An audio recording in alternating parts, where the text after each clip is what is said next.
Is that a camera in the forest? No, it's actually a bird.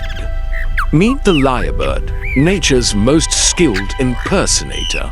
The lyrebird, native to Australia, can mimic almost any sound it hears, from chainsaws and camera shutters to alarms, and even human voices. This incredible ability is mostly used by males to attract mates.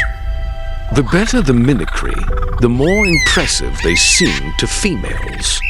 Young lyrebirds start learning sounds as chicks, listening to the environment, and even copying other birds like kookaburras and cockatoos.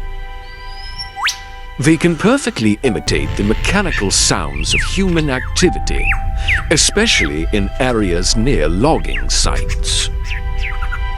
Lyrebirds can live up to 30 years.